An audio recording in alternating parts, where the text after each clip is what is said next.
Good afternoon and welcome back to the Circuit de Barcelona in Catalonia for what has already been a brilliant Sunday here on the Mediterranean coast in northeastern Spain. Those fans in the main grandstand, really good Sunday crowd here ahead of this MotoGP race over 24 laps.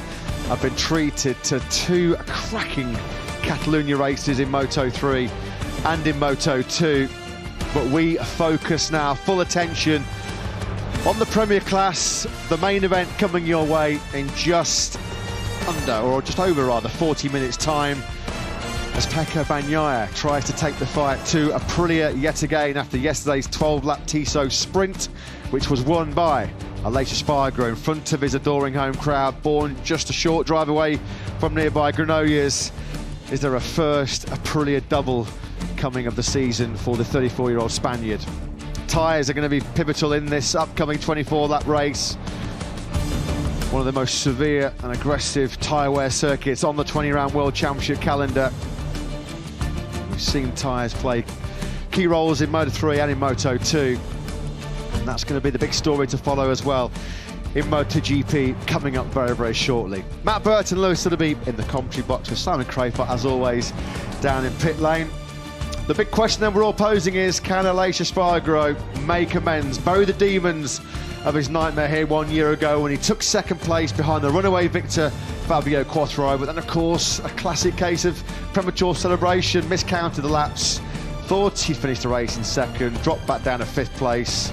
The way he's bounced back this year and forgotten all about that horrendous moment 1 year ago has been super impressive, as Aleix Espargaro then goes for what would be his third Grand Prix victory. We just saw there Marc Marquez.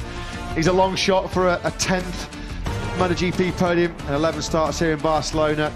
He was 11th in the Tissot sprint yesterday, was Marc Marquez, as he still tries to make progress on some radical changes, some updates on the factory Honda. Been a pretty miserable weekend all round for the Japanese manufacturers. They were the bottom six at one stage on the timesheets. But all the talk in the town is of one man, as we mentioned, born a stone's throw away from this Barcelona circuit.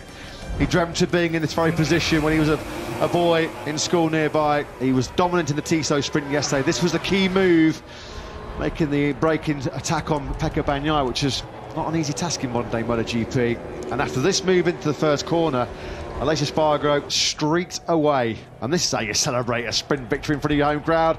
Beautiful stand-up wheelie then from the most experienced rider in MotoGP ahead of his 312th Grand Prix start.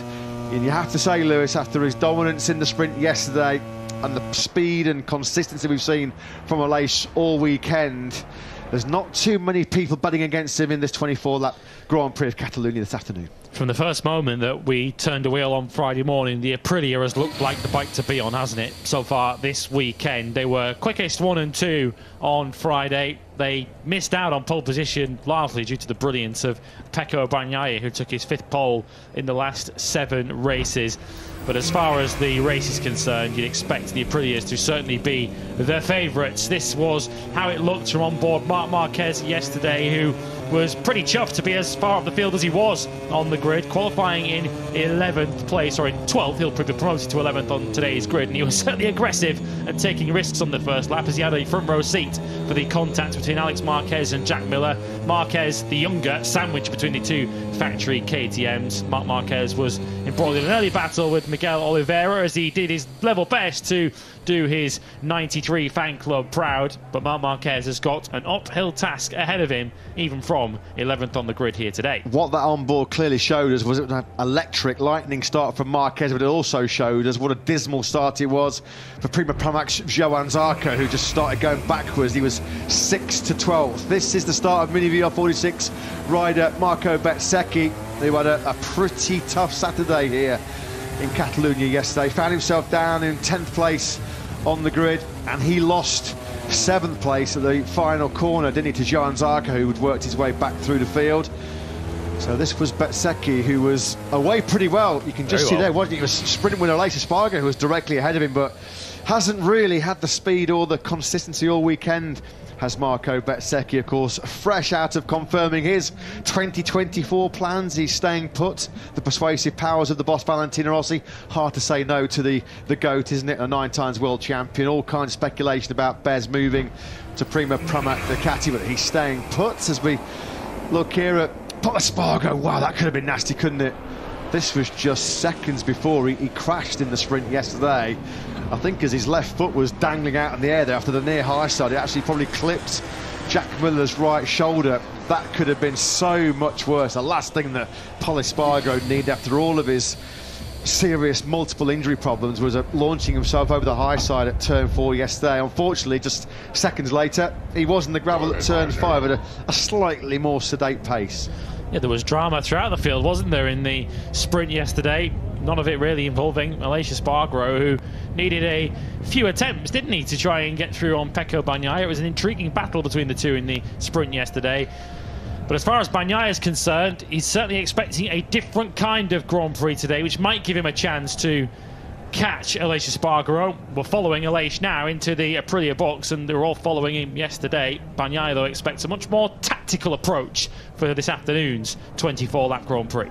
Well, at least our camera crew can keep up with Aleix Espargaro here in Barcelona. We've brought you so many great innovations. We've had shoulder cam, and now we've got scooter cam, bringing you some brilliant footage as Aleix Espargaro leaves the sanctuary, the peace and quiet of his motorhome. And now it's all about the business, getting the job done, as he comes into the factory Aprilia garage, where he is a huge, huge pre-race favourite. Never discount Brad Binder. The KTM hard charger did a lot of hard work yesterday, coming from 9th through to 4th place, reeling off yet another top 6 in the Tissot sprint. More problems for Jack Miller, certainly not helped by the Alex Marquez bump in the first corner.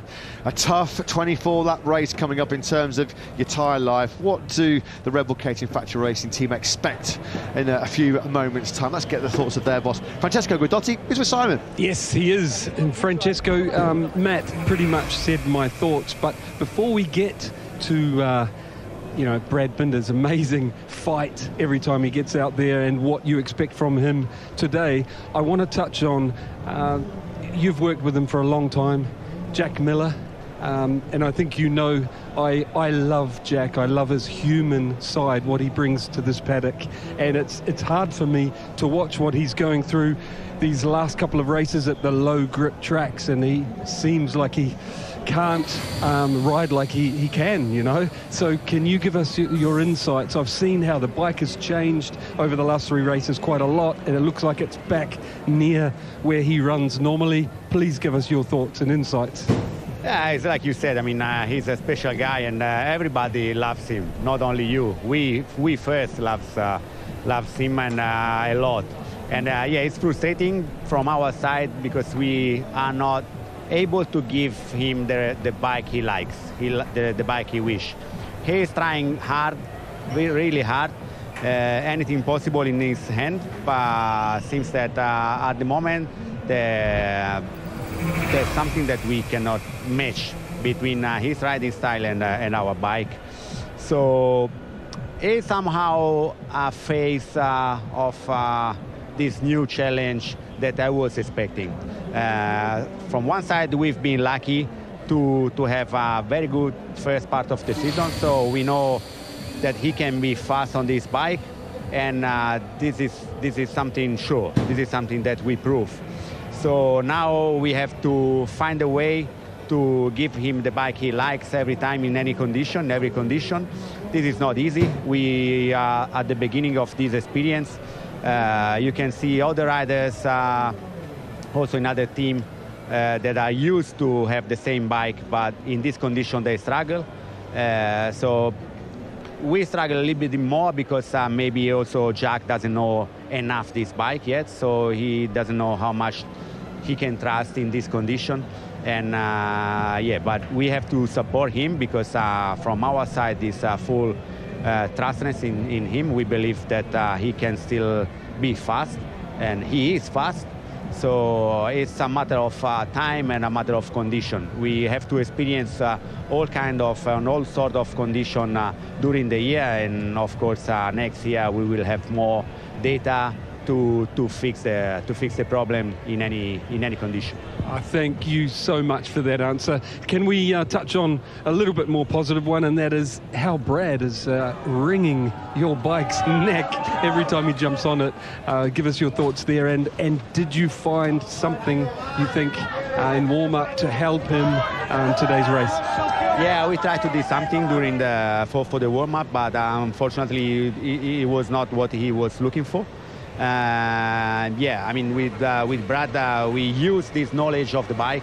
He is on this bike since this is the 5th season, I think, 4th or 5th season. So it's clear that he is more confident on also the reaction. He knows better how deep he can go on risking, and yeah, I mean, it's a matter of knowledge and confidence with the bike, and it comes year by year, not overnight.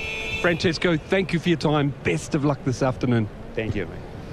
Thanks, Simon. Thanks to KTM boss Francesco Guidotti there, making a very good point, as he did yesterday, about Jack Miller. It's easy to forget, isn't it? Easy to pile on Jack's current form because he is struggling on the RC16, but you have to remember Jack's done half a season on that RC16. His teammate Brad Binder is in his 4th season on a KTM. Knowledge and experience is power, isn't it, in MotoGP these days? There's been so much talk pre-race of a dream first ever Aprilia podium double with Aleix Espargaro and Maverick Vinales, but could get even better, Lewis, because it could be an all Aprilia podium lockout, because do not discount this one. Miguel Oliveira, just his 2nd front row start and his 77th Grand Prix start.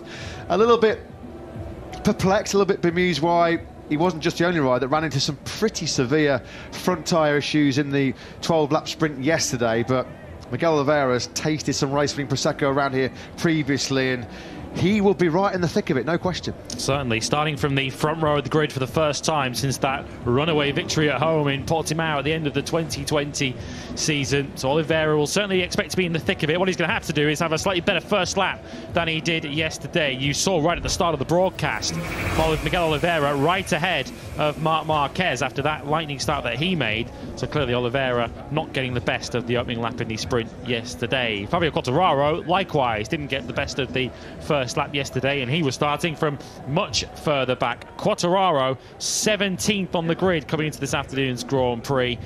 And really, that's about what it's been like for Yamaha this weekend. That's not an out of position Fabio Quartararo on the grid. That's pretty much Yamaha's performance level over the course of this weekend. He dropped down to 2nd last in the early stages of the sprint yesterday and was unable to recover any higher in the end than 18th place. Can he salvage some points today, Quartararo, in front of what is quite a healthy French contingent here? Jorge Martin still sitting 2nd in the MotoGP World Championship, but losing more ground at the end of yesterday's sprint to world champion Pecco Bagnaia. That gap now is up to 66 points. Let's go back down to Pitland, of course. It's no secret, is it? We can see it on the result sheets and on the time sheets. The current woes for Honda and HRC. Marc Marquez are fighting 11th yesterday. Let's go down and get some thoughts of HRC team manager Alberto Puig, who's with Simon. Yes, he is. Alberto, thought I'd catch you before the grids and before all the noise. Can you give us your thoughts on, first of all, the awesome effort Marc did in qualifying, and then again, great effort in the race yesterday, and your thoughts on how he can handle this long distance? Well, I think it's very complicated, to be honest. I think all riders will suffer a lot in the front with the front tire, my feeling. And yeah, Marc yesterday in the sprint race had this problem. In the first lap it was okay, and I think today with a longer race will be more even complicated for all of them. But he did a very good qualify, but Simon, it's obvious we are not there and we are having a lot of problems. But it's home Grand Prix, and I'm sure that all the Honda guys will try the best, and probably Marc and Joan, they will try all what they can today. It's been said by pretty much all the Honda riders that they're giving you feedback, trying to find the direction, and it seems like they're doing their very best, to do that. Think of it as testing as well. Marc changing bikes regularly. Tucker the same. Can you give us your thoughts on that? Is the testing getting the feedback direction? We are trying everything. We are trying everything and testing everything, but frankly speaking, it's not been yet what we expected. Best of luck today. Thank you. Thanks to Alberto Puig, thanks to Simon firing the questions in there again. Yeah, of course, at the moment, everything's still very much work in progress as far as Honda are concerned. They are in the doldrums, they're trying to dig themselves out of a pretty deep hole, aren't they? No question about that. What can Marc Marquez do? Then at least he saw the checker flag last time out in the Red Bull Ring, his first Sunday finish in over 300 days. That was a flashback to Friday. Pecco Bagnaia and Brad Binder having a little tussle into turn number 10. We just saw there Binder, didn't we? Don't worry, he's not been barroom brawling. I think he's teetotal, isn't he? Anyway, is Brad. But trial riding, training up in the hills in Andorra, just a couple of hours up the road from Barcelona. He nicked his right-hand side of his face on a branch. Looked like the branch came out the better of it as he got a couple of stitches in there. Just quickly, as we look at Ducati rider, Gresini Ducati's Alex Marquez ahead of his home Grand Prix. We just saw there, didn't we, a few moments ago on screens, a lovely tribute inside the factory Ducati garage, a homage, pictures from Ducati's one of the best days in their history. Of course, it was here 20 years ago, back in 2003, that Loris Capirossi, still very much part of the MotoGP paddock, that took Ducati's first ever MotoGP victory here, long time ago now, back in 2003. Now then, we just talked about, of course, big expectations, high hopes for the factory Aprilia team with Aleix Espargaro and Maverick Vinales, but that rings true as well, doesn't it, for Crypto Data R&F after Miguel Oliveira's front row and a 6th place in the sprint. Let's get some thoughts from his team manager Razlan Razali, who's with Simon. Yes, I came to find Razlan because really happy for you, Razlan. You've been through this really tough period, incredible bad luck for Miguel and your team, and now he's back fit, on form, showing what he can do on your machine. How do you feel? Exciting. I mean, for us, we're happy for Miguel to qualify where he is. Not an easy qualifying, but nevertheless, in the first row, third is really good start. The good thing about this format is that you can do it again on Sunday. You know, and Sunday is a totally different race, full distance. Everybody have to manage their tires very carefully. You don't know what's going on, but the thing is, if you don't do so well on Saturday, you can repeat it on Sunday. And Miguel has won here in the past over full distance, so I wish you well this afternoon. Thank you very much. Yeah, thanks to Razlan Razali, thanks to Simon Crafart. Great to see that man back in the paddock, isn't it? Yamaha test rider, one of the biggest personalities and characters I've certainly worked with in my time in the paddock. Cal Crutchlow, former 3-time Grand Prix winner, of course, in the Premier Class, former World Supersport champion, World Superbike race winner. Cal there in the factory Yamaha camp, having a little pre-race chat with Fabio Quartararo, and of course Cal Crutchlow will be back in action against the very best in the world. He's wildcarding for Yamaha at the Japanese Grand Prix at the Twin Rim Motegi as we start off what will be a very hectic and intense October, with 4 races coming your way next month, and it all gets underway in Japan with Cal Crutchlow on a wildcard Yamaha, but he's down here soaking up the atmosphere in Catalonia. I believe he's heading off actually 3 hours away to Motorland Aragon for what could well be one of the most important tests in Yamaha's recent history, as he puts some final touches, some finishing touches to an early 2024 prototype, which if it works well, they'll throw into the hands of Fabio Quartararo post Misano next week. Yeah, it feels like an important 10 days or so, doesn't it, for Fabio Quartararo's MotoGP future and Yamaha as a collective to try and close the gap on the European manufacturers at the front of the field, but also to try and retain Fabio Quartararo's services following next season. And of course, Yamaha aren't the only manufacturer who are pinning an awful lot of hopes on that Misano test next week, following the upcoming San Marino Grand Prix of Misano a week today, to try and turn their fortunes around. And Iker Lecuona, as if Honda's weekend wasn't bad enough as it is, Lecuona's gone down on the sighting line. Jorge Martin did that, didn't he, a couple of years ago? I think that's at the same corner. It is, yeah. Jorge Martin had the very same fate, didn't he? Just cold tyre, just running too much. Lecuona then, there's another crash statistic on the sighting lap. In he goes into turn number 5. No way was he coming out the other side of that one. Look at that, just arms up. No idea what happened. Well, it was just pushing too hard on a cold tyre. He's going to make it back to the grid. He's going to surely have to come into pit lane. Pit lane is still open for another 4 minutes, so he does have the option and the luxury, if he wants, to come up pit lane for the mechanics down at LCR, just to have a little check on that bike before sending him back out and back around to the grid again. I'm not sure whether the LCR Honda crew would have been aware of that, because of course they'll be sat on the grid, or stood on the grid, waiting for their man. Of course, this circuit, we mentioned how punishing it is for tyres. It's certainly hard braking as well. Turn 1, turn 10, and as we heard from Alberto Puig, Francesco Guidotti and Razlan Razali, front tyre will be absolutely crucial in this full distance 24-lap Grand Prix. So many riders over the 12 laps in this Tissot sprint yesterday encountered front tyre grip problems, graining issues on the front tyre. Miguel Oliveira said he was just trying to survive in the last 3 or 4 laps of that sprint yesterday. As Pecco Bagnaia then comes to the head of the grid for the 6th time in 2023. Lecuona has peeled into the pit lane then, and they are getting ready for that second bike then. So Lecuona, he has come straight back into pit lane. Of course, the spare bike will be set up for dry conditions, so he'll hop onto that second bike, and he should get out here with the pit lane still open and be able to take his place on the grid. Now, as we mentioned, it was a fantastic Friday for Aprilia with Aleix Espargaro, top man in both sessions. He's really angry with himself, isn't he, Lecuona? The Saturday was pretty super as well for the Nawali factory with a double podium. Aleix Espargaro winning their first sprint with Maverick Vinales third. Is it going to be even better today for the Nawali squad? Let's go and get some pre-race thoughts from Paolo Bonora, who's with Simon. He is. Paolo, I love to come and pick your brain. It's so technical, knowing what's going on, but your machine at this event in Catalunya, you know, right through practice, qualifying and yesterday's sprint, everybody's looking at it as the bike to beat. I want to know your thoughts going into this full distance race and the things that are worrying you. Yeah, first of all, we are so excited about the result of yesterday, and we are very happy about the result and the performance, for sure, of both our riders.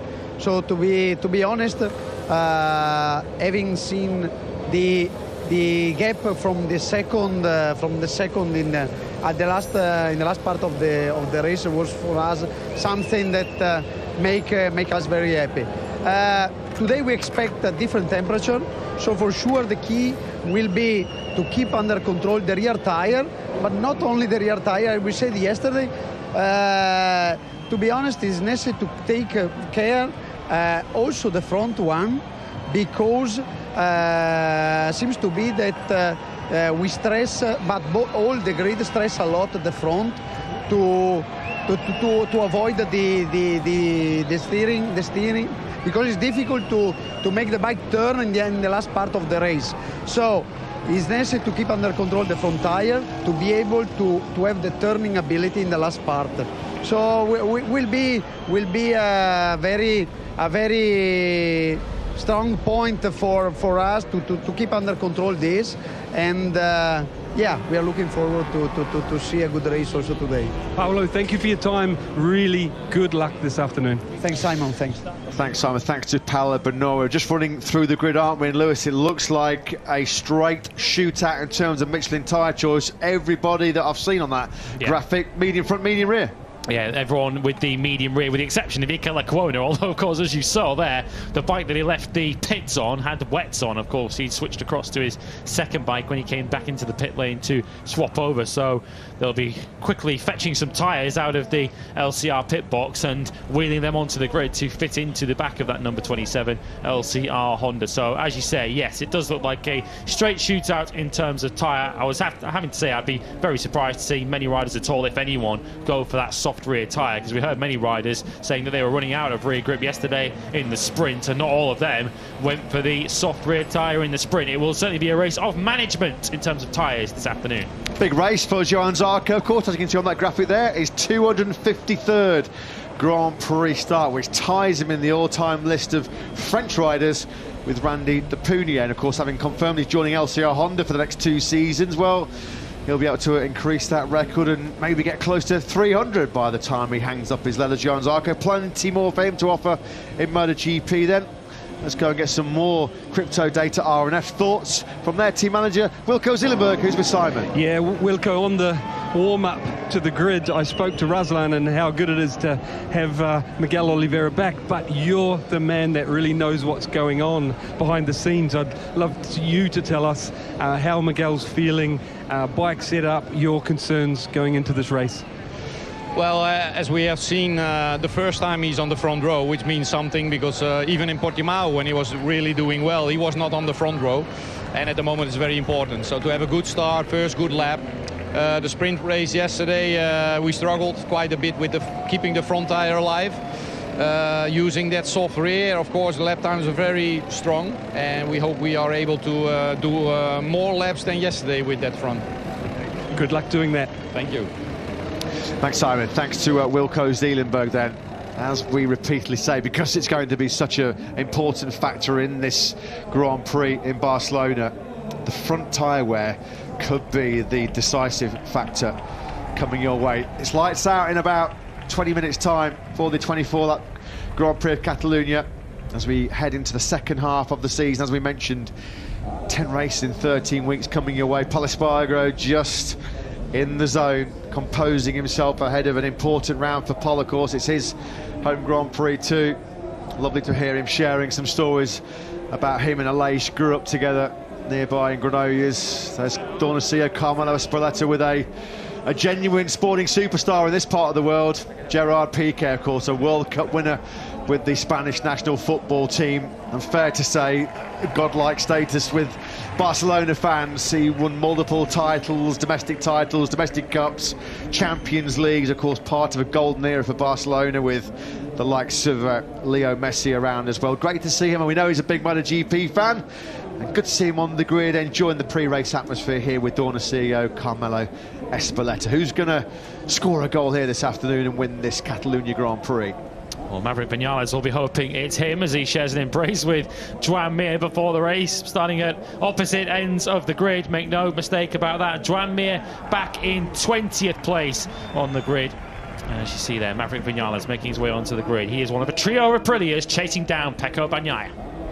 As we mentioned, 20 years ago, it was Ducati's first ever MotoGP victory here. Loris Capirossi did the business back in 2003. It's all eyes on this man, the world champion Pecco Bagnaia, to see if he can keep his golden run going this season. Let's get some thoughts from Ducati Lobo team boss, Davide Tardozzi, who is with Simon.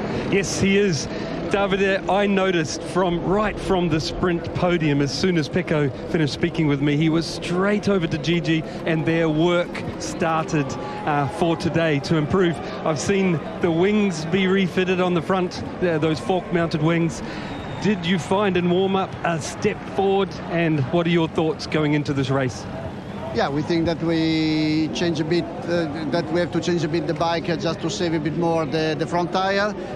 For sure, yesterday after 8 laps, the drop was very important, and Pecco was in serious trouble to keep Vinales behind. But we see if we manage the right things to help him for the long race. But I think that today too, the front tire consumption on the right will be the issue.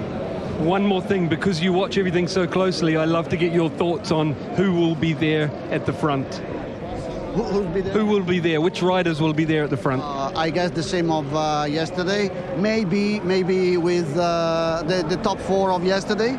Binder, the 2 Aprilia and Pecco, and I guess Martin. Okay, thank you. Good luck. Thank you. Thanks, Davide Tardozzi. Thanks to Simon once again. Of course, Maverick Vinales probably his best chance to become the first rider in the modern 4-stroke MotoGP era to win for 3 different brands. He's done it for Suzuki, he's done it for Yamaha. It's today the day he finally does it for the factory Aprilia team. Just while we're listening to Ducati Novo team boss Davide Tardozzi there, just some housekeeping. We saw it on the graphic, didn't we, at the bottom of the picture a few moments ago. Their rider, Enea Bastianini, has a 3-place grid penalty, so a little bit of a reshuffle further back down the field. The Italian initially qualified in 11th, which is where he started yesterday's sprint, but he'll go from 14th place on the grid for this feature Grand Prix. Not a great start to Sunday as well for the Beast. He was on the floor this morning in the warm-up at the first corner. It was a warm-up session that was topped by the 2 factory Aprilias, just to underline Davide Tardozzi's concern that the Aprilias are going to give them a hard time this afternoon.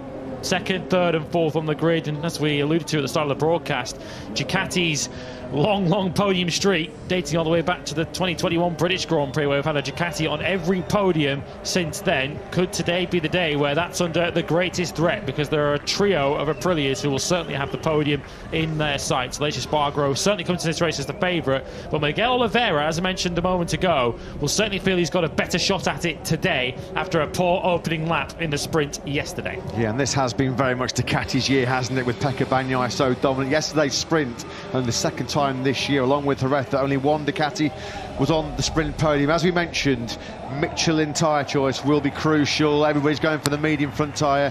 Everybody's saying it's going to be who can manage and save the front tyre grip for those crucial final laps. Well, one man who's perfectly in the know about what to expect tyre-wise over the course of this Grand Prix, it's Michelin Motorsport manager Piero Taramasso, who joins Simon. He does. Piero, we know how hard this circuit is on the right-hand side of the rear tyre, but everybody I've spoken to, team manager-wise, is concerned about the front over the distance. Can you give us your thoughts on that?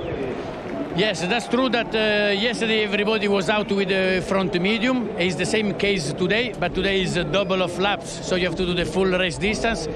Yesterday, several riders, they suffer about the front graining on the right side. But then when we analyzed the data, we saw many bikes with understeering. So they were understeering because the rear grip was so high yesterday. With the soft tyre. With the soft tyre, exactly, that they was pushing the front. And that movement, no, it make a graining.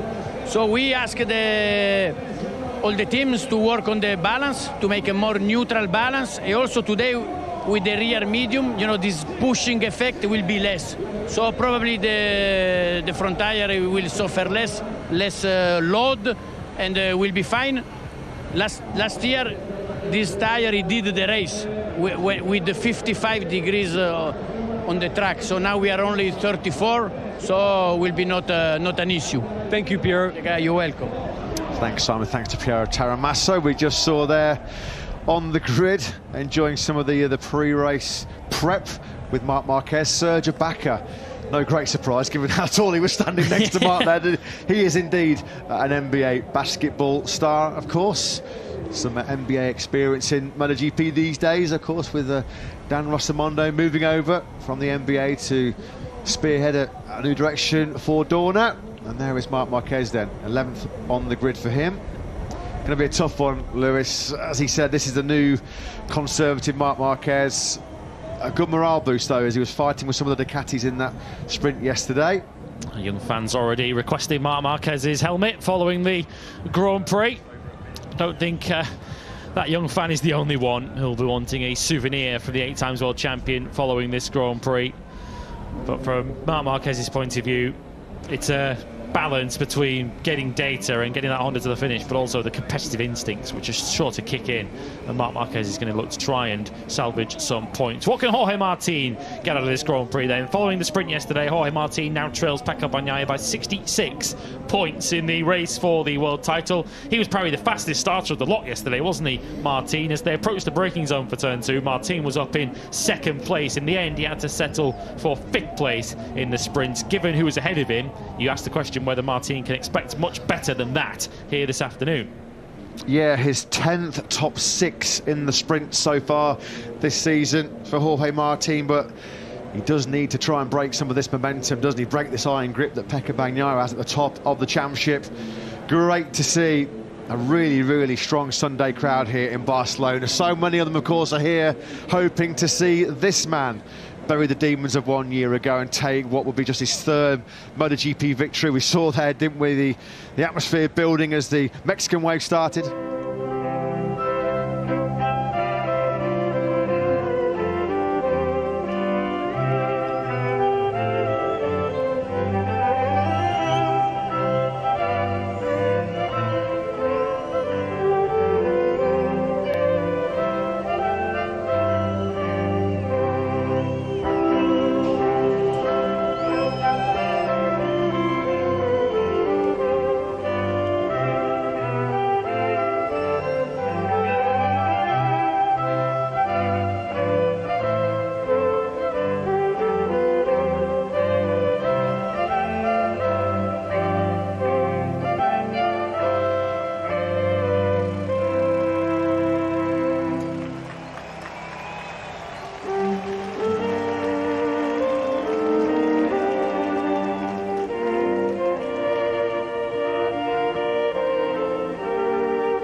The anthems of Spain and Catalonia. What will be going through the minds of the Espargaro brothers right now as they get set to compete for home glory? What will Fabio Quartararo be able to deliver for a huge throng of French fans who've crossed the border here into Spain to cheer him on? He starts from 17th. Morbidelli, his teammate, is 16th. Maya Meregali is on the grid with Simon. Yes, he is. Mayo, after winning, you know, in an awesome fashion last year, it's got to be hard to swallow 16 and 17 on the grid. I can see you haven't stopped working. Another change of fairing in morning warm-up. Have you found anything, you think? It's difficult to evaluate. In any case, Fabio this morning had a better feeling than yesterday with the first aero package, but in the other side, Frankie has been quicker with the latest. So it was just about a doubt, because at the end also for us it has been very difficult to understand why this year we were so slow compared last year. And basically this morning we went back to something similar to last year, and also the aero package. I think the main difference was the condition. This morning was cooler, as usually giving more grip. And that's what we think. Why? Because the performance were better than the previous days. Mayo, thank you for your time and better luck today's race. Thank you, mate. Yeah, thanks, Simon. Thanks to Yamaha boss Maya Meregali then. It was a tough old sprint yesterday, wasn't it? Fabio Quartararo taking the checkered flag in 18th place. Frankie Morbidelli not faring much better in 15th. Hard to believe, isn't it, seeing how the struggles have been for Quartararo this weekend. He absolutely decimated the field here 1 year ago, winning by over 6 seconds. It was a stroll in the Sunday sunshine 14 months ago here in Barcelona, as we get to see some of the tense faces, the concentrated faces of the MotoGP superstars who are about to do battle here in the Monster Energy Grand Prix of Catalonia. Well, the countdown well and truly underway here as we're about 5 minutes away from the start of the warm-up lap. 24 laps coming your way as we try and find out if Pecco Bagnaia can increase his 66-point World Championship lead, or if it can be a day to remember, a weekend to remember for the Factory Aprilia team as they go to double up with Aleix Espargaro. It's a long run down to the first corner here. It's 1 kilometre plus at start-finish straight, and the grid is much closer to the beginning of the straight. You can see just in the distance there ahead of Pecco Bagnaia how long a run it is down to the first corner. Bagnaia, of course, didn't get past that point last year in this Grand Prix, which is why, as you see there, he's only got a best result of 6th here. He was involved in that first corner pilot last year with Taka Nakagami and Alex Rins. So that'll be the first hurdle that Bagnaia needs to make sure he clears before he can settle into his rhythm and try and work out how he can hold off that trio of Aprilias behind him. Only the third Ducati pole position here after Casey Stone in 2008, Jorge Lorenzo in 2018. Lorenzo was our last winner of the main Grand Prix here from pole position, going for 6 podiums in a row for the first time as Pecco Bagnaia. They'll be the first rider to do that in MotoGP since Marc Marquez in 2019. In the last 10 years, the only other riders to go on such a hot streak, Valentino Rossi, Jorge Lorenzo and Dani Pedrosa. That's some pretty illustrious company that the 26-year-old is keeping right now, isn't it? As we get set then, you can just sense there's that tension in the air. There's some late words of encouragement there from Jose Manuel Caso, Maverick Vinales' crew chief. Never had a MotoGP podium finish here in 8 previous starts. Maverick Vinales, the 28-year-old now, podiums on his first 4 visits in 125's Moto3 and Moto2, and he'll be looking to back up what was an excellent second half of his sprint yesterday as he fought his way through to 3rd place. He got disturbed early on by Jorge Martin coming in hot in the first corner and just having to work hard to get back on par with Aleix Espargaro and Pecco Bagnaia. He just overcooked that front tyre. 5 minutes then to race start. There goes the BMW safety car. The grid starts to clear then. 24 laps of this 4.66 kilometre Circuit de Barcelona, Catalonia. For just the second time in his MotoGP career, on the front row of the grid, Crypto Data RNF Racing Team rider Miguel Oliveira. He was 6th at the end of the sprint yesterday.